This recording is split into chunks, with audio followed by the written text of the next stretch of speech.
Hi everyone, so Lisa and I are back with our next set of video series. This time we are looking at active isolated stretching. So a lot of you may not have a clue, you may never have heard of active isolated stretching. My clients in particular should have, because I do prescribe it quite a lot. On the other hand, this is something that's quite new to Lisa, isn't it? It is, yeah. I've done a little bit, we did it in our foot video actually, didn't we? Yeah, we did. Yeah. So yeah, she's had a little play with it, and luckily she's come on board and we're going to take you through the whole body. So today's just a bit of an introduction. First of all, what is active isolated stretching? Well, as you all know, static stretching is where you would hold your stretch for about 30 seconds.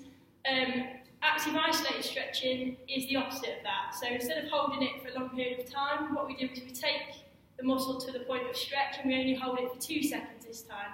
However, we repeat the stretch about 15 times. So you're getting your same 30-second stretch that you would from your static stretch.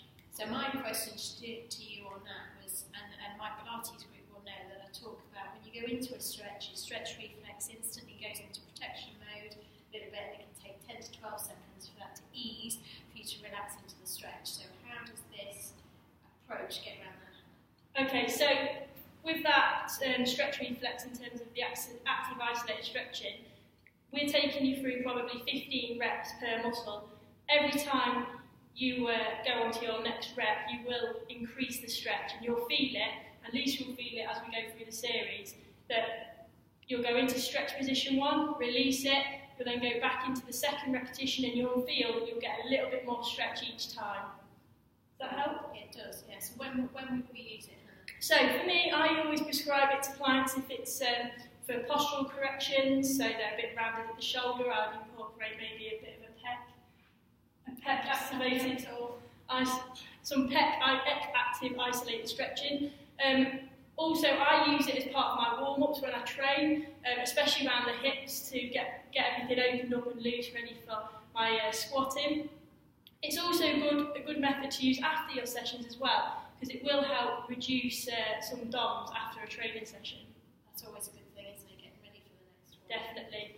So active isolated stretching is a really good tool. I learned it just probably a couple of years ago when I did my level 3 and have used it ever since. It's about increasing circulation and elasticity through the muscles. So please join us again and we'll take you through the whole body. Brilliant. What's the strap for? Oh, the strap. This is so we need a tool with it because obviously Dave's not here. Yeah. Sorry, Dave. So yeah, I use a strap. So a lot of my clients have got these because I do give them out. And this is because we'll loop it around the feet when we're doing lower body, and we'll also use it at varying points for different stretches. It's just an aid really to allow you to get a better stretch if you can't touch your toes and things like that. Brilliant. Should we crack on? Okay. See you in the first video soon. Bye.